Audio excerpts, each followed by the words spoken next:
जय हिंद students, welcome to our YouTube channel. Dual nature of matter and radiation की हमने पिछली क्लास में डिस्कस की थी, experimental study of photoelectric effect, और साथ में हमने ये भी डिस्कस किया था इंटेंसिटी का फोटो करंट के ऊपर क्या इफेक्ट पड़ता है और पोटेंशियल के ऊपर, स्टॉपिंग पोटेंशियल के ऊपर क्या फर्क पड़ता है, फ्रीक्वेंसी का काइनेटिक एनर्जी के बीच क्या फर्क पड़ता है, ये भी हमने डिस्कस किया था। आज हम डिस्कस करेंगे इस हमारी क्लास में laws of photoelectric emission. तो सबसे पहले laws of photoelectric emission.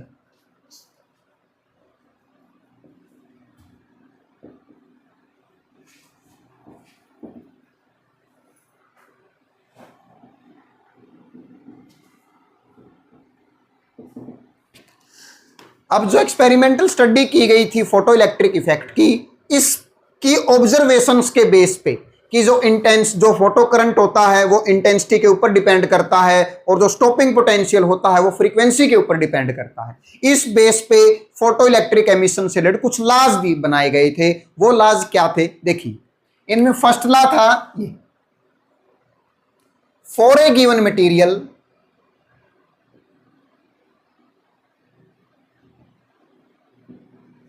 and frequency of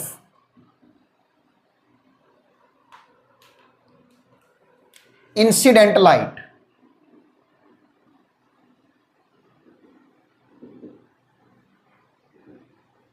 for a given material and frequency of incident light, the number of emitted photoelectron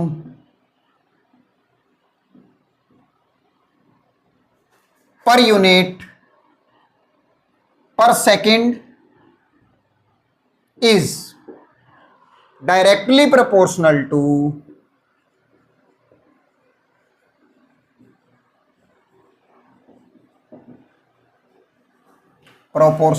electric current. Proportional to intensity of incident light.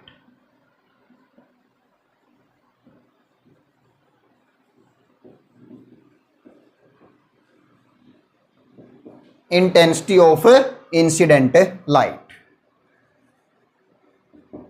ठीक है, एक material और उसकी light की frequency को हम constant रखें तो जो number of emitted photo electron पर सेकंड है वो किसके डायरेक्टली प्रोपोर्शनल होता है? Intensity of incident light. Incident light की इंटेंसिटी कितनी है उसके ऊपर डिपेंड करता है। ठीक है, ये पहला रूल था। ठीक है, number of photo electron, intensity जितनी ज्यादा होगी उतने ही ज्यादा फोटोन इंसिडेंट करेंगे मेटल सरफेस पर और उतने ही ज्यादा फोटो इलेक्ट्रॉन क्या होंगे? एमिट होंगे। सेकेंड लॉ क्या था? फॉर ए गिवन मटेरियल या metal, for a given metal there exist a minimum value of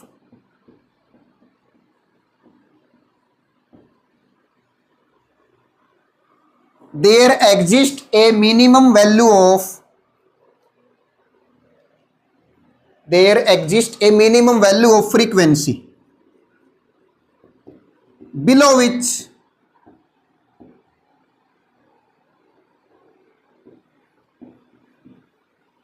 no emission of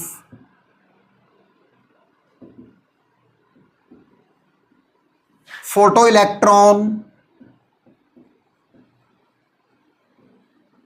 takes place.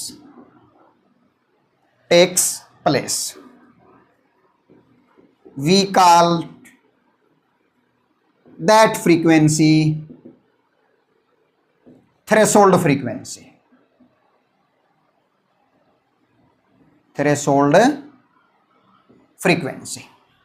ठीक है, एक गिवन मेटल के लिए मिनिमम वैल्यू, अगर मान लो कोई भी लाइट है हमारे पास, उस लाइट की फ्रीक्वेंसी उस मिनिमम वैल्यू से कम है फ्रीक्वेंसी के, तो फोटो इलेक्ट्रॉन का एमिशन नहीं होगा और उस फ्रीक्वेंसी को वैल्यू को हम क्या बोलते हैं? Threshold frequency. मतलब अगर इंसिडेंट लाइट की फ्रीक्वेंसी थ्रेशोल्ड फ्रीक्वेंसी से कम है तो फोटो इलेक्ट्रॉन का एमिशन नहीं होगा। ये सेकंड लॉ था। फर्स्ट लॉ क्या था कि जो एमिटेड फोटो इलेक्ट्रॉन होते हैं वे इंटेंसिटी का डायरेक्टली प्रोपोर्शनल होते हैं। सेकंड लॉ क्या है कि जब तक फ्रीक्वेंसी लाइट की फ्रीक्वेंसी इंसिडेंट लाइट की फ्रीक्वेंसी थ्रेशोल्ड फ्रीक्वेंसी से ज्यादा नहीं होगी, फोटो इलेक्ट्रॉन का एमिशन नहीं होगा। उसके बाद अगला देखिए,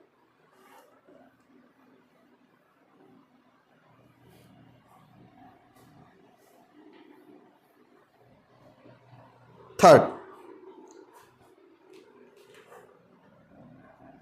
above threshold frequency.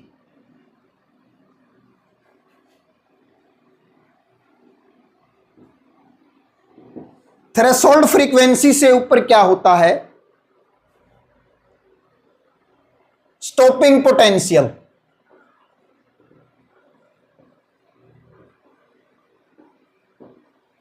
Depends on the above threshold frequency. Stopping potential depends on the frequency of incident light.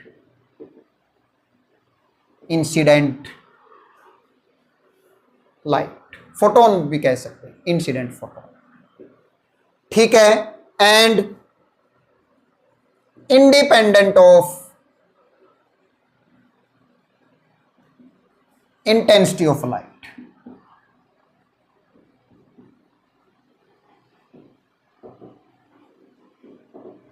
ठीक है, जो स्टॉपिंग पोटेंशियल होता है थ्रेशोल्ड फ्रीक्वेंसी से ऊपर जाने के बाद, जब लाइट की फ्रीक्वेंसी थ्रेशोल्ड फ्रीक्वेंसी से ज्यादा हो तो स्टॉपिंग पोटेंशियल होता है, वो डिपेंड करता है फ्रीक्वेंसी ऑफ इंसिडेंट फोटोन या फिर रेडिएशन या फिर लाइट के ऊपर, और वो इंडिपेंडेंट होता है इंटेंसिटी ऑफ लाइट के ऊपर। ठीक है, उसके बाद देखिए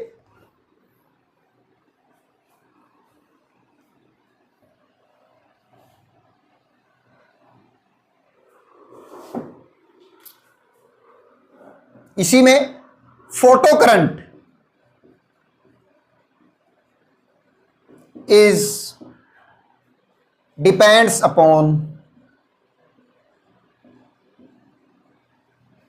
intensity of incident light. Intensity of incident light.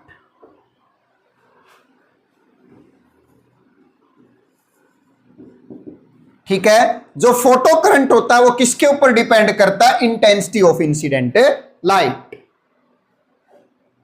And I saturation is independent of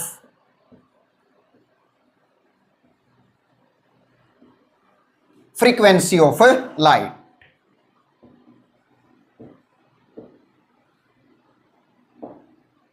ठीक है, अब देखिए थ्रेशोल्ड फ्रीक्वेंसी से अबव जब फ्रीक्वेंसी हो जाए तो स्टॉपिंग पोटेंशियल तो डिपेंड करता है फ्रीक्वेंसी ऑफ इंसिडेंट लाइट के ऊपर, और इंडिपेंडेंट होता है किसका? इंटेंसिटी ऑफ लाइट के ऊपर।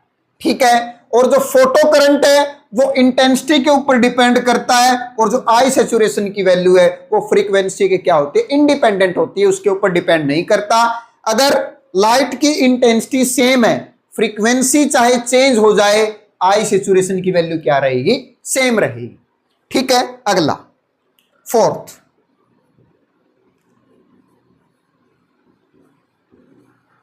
Photo electric emission is an instantaneous process.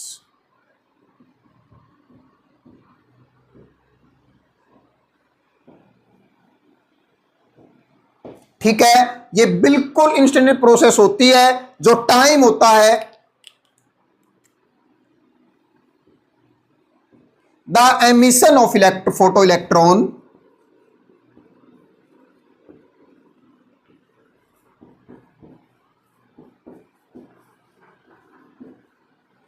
the emission of photoelectron takes nanoseconds, means 10 raised to power minus 9 second after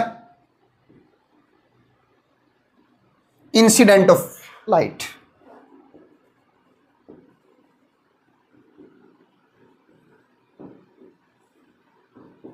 incident of light, ठीक है। फोटो इलेक्ट्रिक एमिशन है वो इंस्टेंटेनियस प्रोसेस है, और जो emission of photo electron है वो light के इंसिडेंट होने के बाद नैनो सेकंड के अंदर इलेक्ट्रॉन क्या हो जाता है, एमिट हो जाता है मेटल सरफेस से।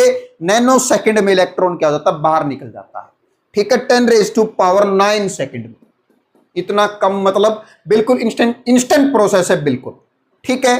तो ये क्या थे, ये 4 लॉज थे जो कि हमने कल एक्सपेरिमेंटल स्टडी डिस्कस की थी फोटो इलेक्ट्रिक इफेक्ट की, उसके बेसिस पे बताई गई थी। सबसे पहला क्या था कि number of photo electron emitted per second is directly proportional to the intensity of incident light. मतलब जो इलेक्ट्रॉन एमिट होते हैं वो इंटेंसिटी के डायरेक्टली प्रोपोर्शनल होते हैं। जितनी ज्यादा लाइट की इंटेंसिटी होगी उतने ही ज्यादा फोटोन इंसिडेंट करेंगे मेटल सरफेस पे, उतने ही ज्यादा इलेक्ट्रॉन एमिट होंगे और उतने ही ज्यादा क्या होगा, करंट होगा। उसके बाद सेकंड लॉ क्या था कि कोई भी मेटल है उस मेटल के लिए एक ऐसी फ्रीक्वेंसी एग्जिस्ट करती है कि अगर उससे कम फ्रीक्वेंसी की लाइट हम उसके ऊपर इंसिडेंट करवाएंगे तो इलेक्ट्रॉन एमिट नहीं होंगे, और उस लाइट, उस फ्रीक्वेंसी को हम क्या बोलते हैं, थ्रेशोल्ड फ्रीक्वेंसी बोलते हैं। उसके बाद है थ्रेशोल्ड फ्रीक्वेंसी से ऊपर जो स्टॉपिंग पोटेंशियल है वो डिपेंड करता है फ्रीक्वेंसी ऑफ इंसिडेंट फोटोन। जितनी ज्यादा फ्रीक्वेंसी होगी उतनी ही ज्यादा फोटोन की एनर्जी होगी, उतनी ही ज्यादा एनर्जी फोटोन इलेक्ट्रॉन को ट्रांसफर करेगा और उतनी ही ज्यादा उसकी क्या हो जाएगी, काइनेटिक एनर्जी हो जाएगी, और उतना ही ज्यादा हम स्टॉपिंग पोटेंशियल मतलब अपोजिट डायरेक्शन में फोर्स लगाना पड़ेगा इलेक्ट्रॉन को रोकने के लिए, ठीक है। और independent of intensity of light, और स्टॉपिंग पोटेंशियल के ऊपर इंटेंसिटी ऑफ लाइट का कोई फर्क नहीं पड़ता। Photo current is depend upon, और जो फोटो करंट है वो इंटेंसिटी के ऊपर डिपेंड करता है। जितनी ज्यादा इंटेंसिटी होगी उतने ही ज्यादा फोटोन आएंगे, जितने ज्यादा फोटोन होंगे उतने ज्यादा इलेक्ट्रॉन एमिट होंगे, करंट भी उतना ही ज्यादा होगा। आई सैचुरेशन के ऊपर डिपेंड फ्रीक्वेंसी, चाहे लाइट किसी भी फ्रीक्वेंसी की हो, अगर इंटेंसिटी सेम है तो आई सैचुरेशन भी क्या रहेगा, सेम रहेगा। और जो फोटो इलेक्ट्रिक एमिशन है वो इंस्टेंटेनियस प्रोसेस है, बिल्कुल इंस्टेंट प्रोसेस है। एक इलेक्ट्रॉन लाइट फॉल जब भी मेटल सरफेस के ऊपर करती है ऑफ सुटेबल फ्रीक्वेंसी, अगर थ्रेशोल्ड से कम है तो करेगा ही नहीं एमिट, अगर उससे की लाइट करती है तब 10⁻⁹ सेकंड के अंदर इलेक्ट्रॉन क्या है, उस मेटल सरफेस से बाहर आ जाता है, ठीक है। ये 4 लॉज दिए गए थे। उसके बाद है आइंस्टीन फोटो इलेक्ट्रिक इक्वेशन क्या होती है, देखिए Einstein photo electric equation.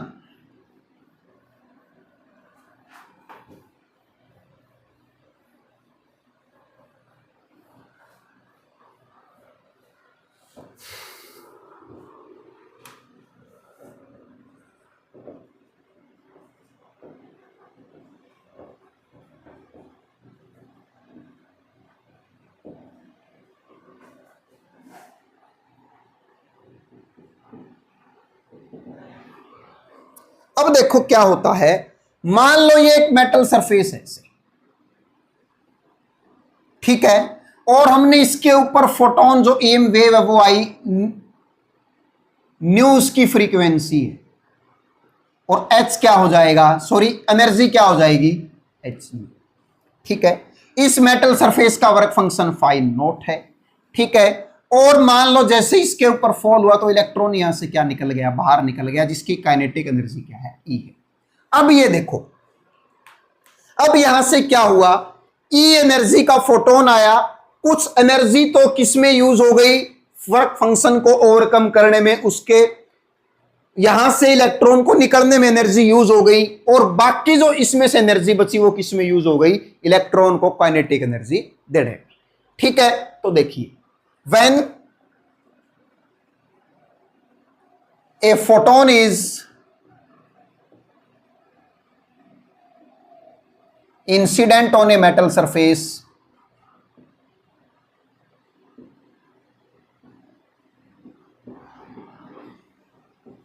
having frequency new. So energy of photon कितनी हो जाएगी?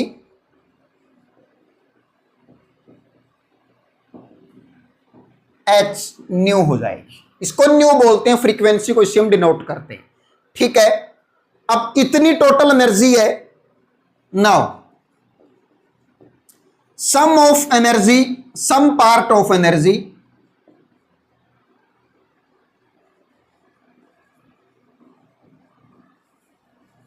will use to overcome work function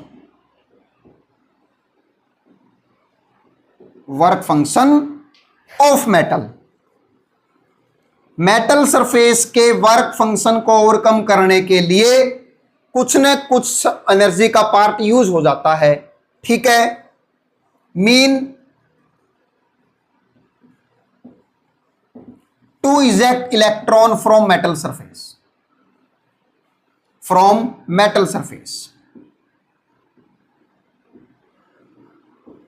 ठीक है, जिसको हम क्या बोलते हैं? वर्क फंक्शन बोलते हैं। क्या बोलते हैं? Work function.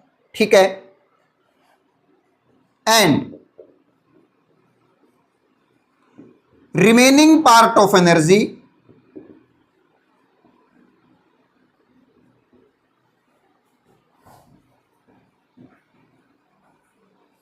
Provide the kinetic energy to emitted electron.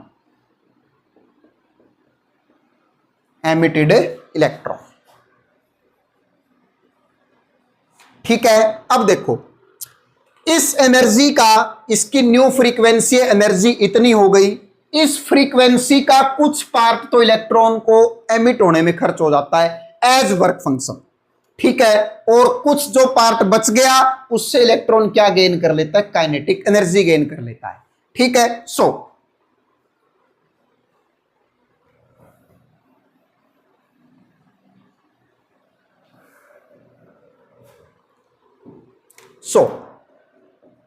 जो एनर्जी है वो किसके इक्वल हो जाएगी? फाई नॉट प्लस में काइनेटिक एनर्जी के इक्वल हो जाएगी। ठीक है, और kinetic energy e h nu के इक्वल है phi naught plus kinetic energy हो जाएगी 1/2 mv², और वेलोसिटी क्या हो जाएगी? उसकी मैक्सिमम हो जाएगी। वेलोसिटी क्या हो जाएगी? मैक्सिमम। ठीक है, उसके बाद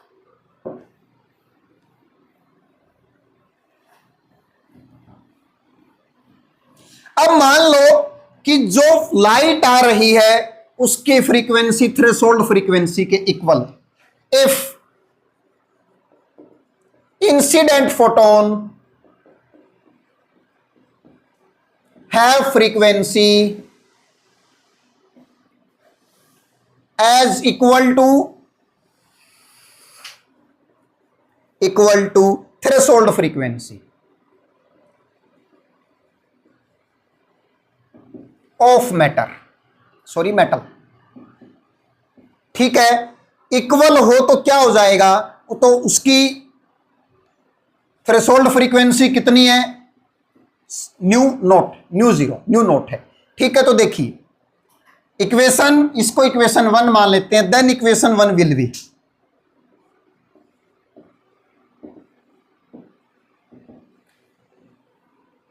H nu naught plus is equal to phi naught हो जाएगा। और प्लस में अब देखो इस लाइट की फ्रीक्वेंसी थ्रेशोल्ड फ्रीक्वेंसी के इक्वल है। इलेक्ट्रॉन इसमें से इजेक्ट तो हो जाएगा, एमिट हो जाएगा, बट उसकी काइनेटिक एनर्जी क्या होगी? 0, क्योंकि इसकी काइनेटिक एनर्जी के लिए एनर्जी नहीं है। जिससे काइनेटिक एनर्जी गेन करता वो एनर्जी नहीं है, क्योंकि जितनी एनर्जी यहां से आई वो सारी एनर्जी इलेक्ट्रॉन के बाहर निकलने में यूज हो गई। ठीक है, तो ये 0 जाएगी। इसका मतलब जो फाई नोट है वर्क फंक्शन किसके इक्वल आ गया? एच नोट के इक्वल आ गया। ठीक है, फाई नोट किसके इक्वल आ गया? वर्क फंक्शन के इक्वल आ गया। तो अब देखिए क्या होगा।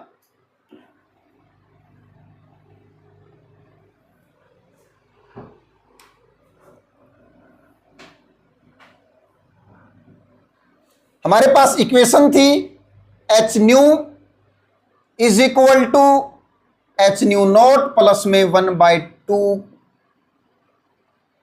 एम वी मैक्सिमम का स्क्वायर। अब देखो 1/2 एम वी मैक्सिमम का स्क्वायर किसके इक्वल हो जाएगा, एच न्यू माइनस में एच न्यू नॉट। अब हम एच प्लैंक कांस्टेंट को क्या ले लेंगे, कॉमन ले लेंगे। देखिए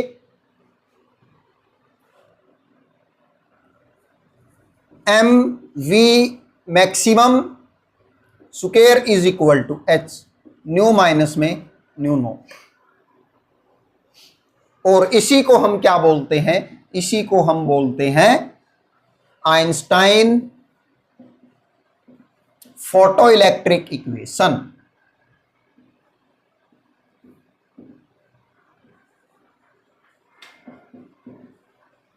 फोटोइलेक्ट्रिक इक्वेशन इसी को हम बोलते हैं। Kinetic energy is equal to h nu minus में न्यू नॉट, इसी को बोलते हैं। ठीक है। अब इन टर्म ऑफ वेवलेंथ, इसको हम वेवलेंथ की टर्म में भी ले आते हैं। देखिए kinetic energy is equal to, जो न्यू होता है वो सी बाय किसके इक्वल होता है, लैम्डा के इक्वल होता है। तो क्या बन जाएगा, h c by lambda minus में सी बाय में लैम्डा नोट। ठीक है। तो काइनेटिक एनर्जी किसके इक्वल आ जाएगी, एच सी 1 लैम्डा माइनस में 1 में लैम्डा नोट। और जो ठीक है, ये किसकी टर्म में आ गई, लैम्डा और लैम्डा नोट की टर्म में ये आ गई। ये भी क्या है, आइंस्टाइन फोटोइलेक्ट्रिक इक्वेशन है। किसकी टर्म में, वेवलेंथ की टर्म में। और जो लैम्डा नोट है वो क्या है, लैम्डा नोट है थ्रेशोल्ड वेवलेंथ, थ्रेशोल्ड वेवलेंथ। इसको हम क्या बोलते हैं, थ्रेशोल्ड वेवलेंथ बोलते हैं। ठीक है। ये तो है आइंस्टाइन फोटोइलेक्ट्रिक इक्वेशन, और वेवलेंथ की टर्म में इक्वेशन ऐसी बन जाएगी। ठीक है। इसके बाद देखिए, उसके बाद है, तो हमने अभी डिराइव किया आइंस्टीन फोटोइलेक्ट्रिक इक्वेशन। उसके बाद देखिए, उसके बाद relation between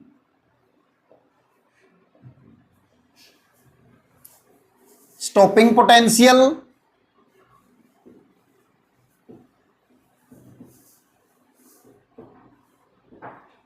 frequency and frequency of light, incident light and threshold frequency of metal surface, threshold frequency of metal surface। देखिए इनके बीच में क्या रिलेशन है। Stopping potential means relation between v naught nu and nu naught, इनके बीच में क्या रिलेशन है, ये हम डिस्कस करेंगे ना। According to Einstein photoelectric equation, photoelectric equation. ठीक है। क्या होता है, kinetic energy is equal to h nu minus में फाई नॉट। ठीक है। ये energy of photon, phi naught work function of metal, और काइनेटिक एनर्जी ऑफ इलेक्ट्रॉन। ठीक है। If stopping potential is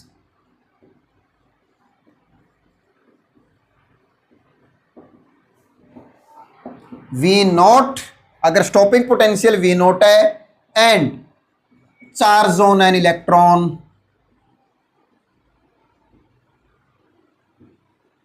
is e, then जो काइनेटिक एनर्जी मैक्सिमम है वो किसके इक्वल होती है, ई वी नॉट के इक्वल होती है। मतलब वी नोट कब आता है, हमें मतलब स्टॉपिंग पोटेंशियल, नेगेटिव डायरेक्शन में पोटेंशियल कितना लगाना पड़ता है, जितनी ज्यादा काइनेटिक एनर्जी होती है। हमें उस इलेक्ट्रॉन को रोकना है जिसकी काइनेटिक एनर्जी क्या है, मैक्सिमम है, और उसको रोकने के लिए हमें जितना पोटेंशियल लगाना पड़ेगा उसको नेगेटिव पोलैरिटी के रूप में, उसको हम क्या बोलते हैं, स्टॉपिंग पोटेंशियल बोलते हैं। ठीक है, और एक इलेक्ट्रॉन को लगा रहे तो क्या हो गया, चार्ज ऑन इलेक्ट्रॉन, तो काइनेटिक एनर्जी इतनी, पोटेंशियल एनर्जी इतनी। ठीक है, उसके बाद देखिए अब इस वैल्यू को, एंड वर्क फंक्शन रह गया, and work function is, work function क्या है, phi naught h nu naught है। पुट, इसको इक्वेशन 1 मान लेते हैं, इसको put these two in equation 1। ठीक है, kinetic energy e V naught is equal to h nu minus में h nu naught. E V naught किसके इक्वल आ जाएगा, एच न्यू माइनस में न्यू नॉट, और वी नॉट किसके इक्वल आ जाएगा, एच ई न्यू माइनस में न्यू नॉट। ठीक है, ये आ गया relation between stopping potential, frequency of incident light and threshold frequency of metal. If, अब देखिए V naught is equal to h by e, इसको हम क्या लिख सकते हैं, सी बाय लैम्डा माइनस में सी बाय में लैम्डा नोट। तो ये क्या हो जाएगा, v naught is equal to h c by में ई, क्या बन जाएगा, 1 बाय लैम्डा माइनस में 1 बाय में लैम्डा नोट। ये आ जाएगा हमारा relation between stopping potential, wavelength of light, incident light and threshold wavelength of metal. In formulas का यूज हम न्यूमेरिकल्स में सॉल्व करने के लिए करते हैं। तो आज की क्लास में हमने डिस्कस किया लॉज ऑफ फोटोइलेक्ट्रिक एमिशन और आइंस्टाइन्स फोटोइलेक्ट्रिक इक्वेशन और relation between stopping potential, frequency of incident light and threshold frequency of metal surface. आज के लिए इतना ही, बाकी हम अगली क्लास में डिस्कस करेंगे। Thank you.